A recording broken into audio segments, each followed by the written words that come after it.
This is Wednesday, August 16th, as we're going to get into more, we're going to get into our finishing out of the notebook and getting that ready, and then getting into our project that we're going to talk about here coming up, which is all kinds of exciting. This is the speedy version, things you have tonight, back to school night, parents who are coming. Hi, how are you? Parents who are not coming here. Why do you hate me? Let's see, we have the Remind app. Make sure you have signed up for it. If not, you're missing out all the fun things I've sent out, which apparently creeped out parents. I'm surprised. Let's see, if you're wanting me to print your pictures, this is to help you out because I have to print them for you. Tomorrow we're going to start putting them onto your poster, and if they're not printed, then boo-hoo to you-hoo. If you sent your picture to me today during class, see me before you leave to make sure to actually print it or actually send it to me. So if you emailed me today during class, make sure you see me. If you've not emailed me yet and you have it, what are you waiting for? Do it now, responsible children. You must not be talking to me because he said responsible. Correct. This is where you not pretend you're responsible and you make sure you go ahead and email me. That's what yours will look like when you do. Did you? We went through and did your guys' notebook and set it up. It was all kinds of wonderful. The first bell work was called what? Then, what page was it on? 2. Okay. We went to there. And if your iPads are going off, it's because there's an Amber Alert. Don't worry about it. If the kid's not in this class. We went to that actual page, and then we went to all the other things. You had to tell a joke. For most of you, you told the funniest joke of all, which was, hey, Mr. Brovicast, I'm responsible. I'm still not done laughing from reading some of you guys write that down. Then we went back to the homework, and let's see, the date was yesterday. What number did we give it? 1. What title was it? Class name. What page was it? It's almost like you saw the question coming. Went to that page, put the title, put the date in that opposite order, and then you had to just go through there. For those of you playing the home game, you have to then write down the names of every person in class. Also, make sure you number all of them. If you don't number them, I don't give you any points. Spelling does not count. You just have to have their first name, or their last name, or their nickname, and then you'll be good to go. You also have to include me, so I have to be on there too, and you have to include, if we have an aide that's in here helping, or another teacher, you have to include them also. I can't say her name because it's going to help out because in other classes that would just be cheating and awful, plus other teachers. Well done from there. I also picked up the picture of you and made a little name tag, so if you've been absent and did at home, we made a name tag, and now I get to put the picture of you on the wall. Whee! Now, to the part where we get to the learning bits. You should have this thing, the direction sheet that you got from yesterday. It's time to get to the project. This is the project we are going to work on together. Here's what you're going to do. This is going to be my idiot test coming up, where it's not super challenging. It basically goes off of how well can you follow directions.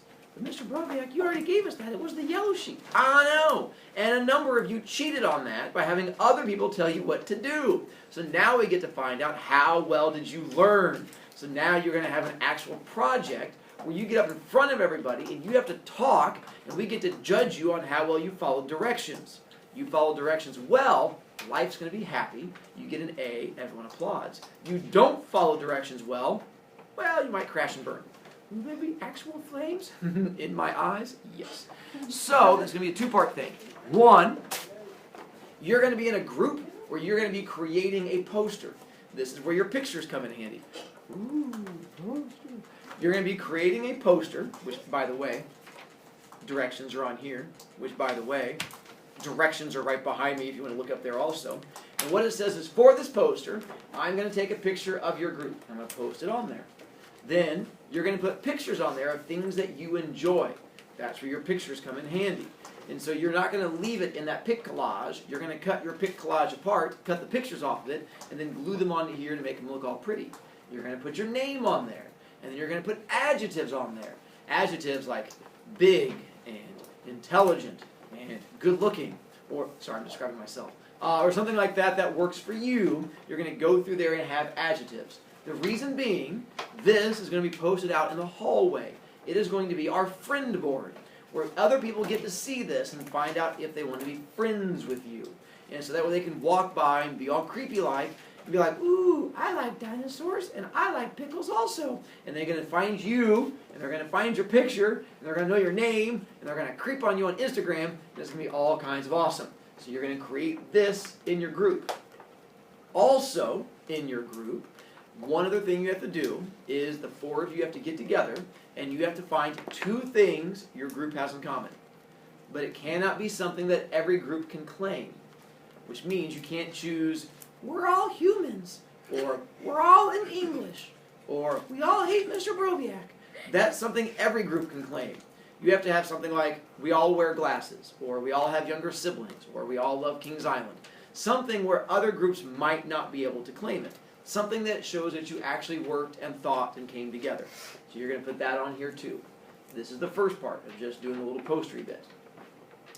This is the easy one. The next part. It's going to require you to do an interview with somebody. Other classes do that whole beginning of the year, tell us about yourself and why you're all kinds of special. I don't do that. Instead, I changed a little bit where instead of you talking about yourself, you are going to talk about someone else. And what you are going to do is you're going to go through and interview someone and give a speech about them. And you're going to have to tell us about this other person. What are we going to have to tell you? That's where there's directions. The big part of this is, how well can you follow your directions in your interview? Step 1. The first thing you have to find out. You're going to tell us this person's full name. First name, middle name, last name. I want to know all 3 parts of their name. Because that way we get to figure out which of you follow directions. When you give your speech like, this is Bobby Johnson. I'll go, they have a middle name? What now? Idiot. And I get to charge you points because you didn't follow directions. Mr. Broviac, I hate my middle name. Well, guess what? I don't know what it is, so make up a new one. So if you don't like your middle name, change it. I have no idea what your middle name is. Can I be Bobby Decepticon Johnson? Yep, you can. And your parents are going to be awesome. So you change your name to whatever you want it to be, and life's going to be good. Now here's the other bad news. That was good news. Here's the bad news. Some of you are going to be paired up with the slow kid in class who's lazy. The drawback is, I don't know who the slow, lazy kid is yet. This is the project that lets me find out who they are. So when you interview them, they're not going to give you answers. You're going to go, what's your name? I don't know. Well, I have to know your name. I don't know. When they refuse to give you information, if you don't tell it to me in your speech, you lose points. Mr. Broviac, that's not fair. I agree. So here's how I help you out.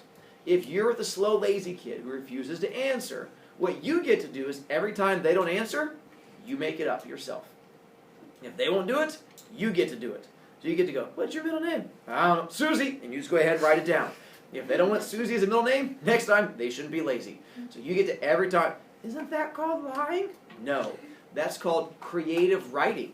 So what you're doing is being creative because they are being lazy. They're giving you permission to come up with stuff. I wish you the best of luck. From there, you're going to go to up there where it says what city and state you were born in. For most of you, the answer is going to be Indianapolis, Indiana, or Noblesville, Indiana. But some of you were born far away. I was born in Kentucky. Kentucky is a state, not a town. Well, I was born in Kentucky, Kentucky. No, you have to figure out what the name of the place was when you were born. Now with that, if you don't know where you were born, 2 options. 1, go home and talk to the big people in your house. And go, Mommy, Daddy, where did I come from? But be careful how you word it, because you might get an interesting answer. So instead, you ask them where you were born. Your other option is, if they don't know either, weird, but make it up. I wasn't there. I have no idea where you were born. So you can just come up with an answer. I was born in Texas. Where? Bobbyville, Texas. Nailed it. I wasn't there, so you can come up with whatever you want, and you'll be good to go. If they don't give you an answer, what do? Make it up. So done. Creative writing. And so you get to come up with whatever. You were born on Mars. What was the town? Marsville. Whatever. So you get to be creative for that part. Birth date. I want to know what day their whole birthday. I was born on May 18th, 19 and 20. Because you'd be really old like me. And that reason, 1, find out if you can follow directions, and 2, to find out if we have birthday buddies. So I was like, I was born on May 18th also. High 5, birthday buddies. And now you get a lifelong friend forever and ever and ever. You get to bond, me still talking about the fact that you guys were born on the same day, and that makes life good. Birthday. Pick your favorite subject at school. You can only pick a subject that you can fail. If you can't fail it, you can't choose it. So you can't pick none, you can't pick passing periods, you can't pick best. because you can't fail it. If my best teacher yells at me, you can get yelled at. It's not the same thing as failing it. So you have to fail it in order to be able to choose it. So pick your favorite. Mr. Broviak, I hate all of my classes. You have two options. Make it up, or just pick the one you hate the least. I go, I kind of don't. Or lie and say math. Maybe we're just making it up the whole time. Yes, that was a rip on math class. 2 hobbies. You're going to tell us 2 things you do for fun. If you don't know what a hobby is, it's what you do when you're really bored. For 90% of you, your hobby is going to be playing with friends and watching Netflix. How to watch Netflix? YouTube. Okay, you nailed it that time. So it's going to be something along those lines. Or it could be playing a sport, playing video games, something that you do for fun. If you don't know what your hobby is, stare at a wall. Until eventually, like, this is boring. I wish I was riding a squirrel. Riding a squirrel. That's your hobby. So you figure out what you do for fun. If you've never done anything for fun, what can you do? Go shopping. Well, stare at a wall. Or, Have fun. Make it up. nicely done. Thank you. Make it up. We have no. I like to take little chipmunks and tape them to my feet and then run around. That's fine. You're really weird, but we're just going to accept it. That's what you do for fun. It's called Amber. Yeah. Next up, one interesting fact about yourself. The thing that's going to help us remember who you are. Everyone has something a little bit different. For me, it was when I was in college and after I graduated college. For fun, I was an aggressive skater. Not skateboard, but like the little inline skates. I did the little half pipe and the ramps and the jumping, whee, stuff like that. And then I got old and parts of me broke off, so I had to stop doing it. But I thought that was my little interesting thing about me when I was a kid. For you, whatever your interesting fact may be. If you don't have an interesting fact, what can you do? Make it up. Well done. Now, don't come ask me, is this interesting? Because I'll just lie to you. What you want to do is, if you don't know, just pick it. Some of you are just not interesting people. Sometimes I wear shoes every day.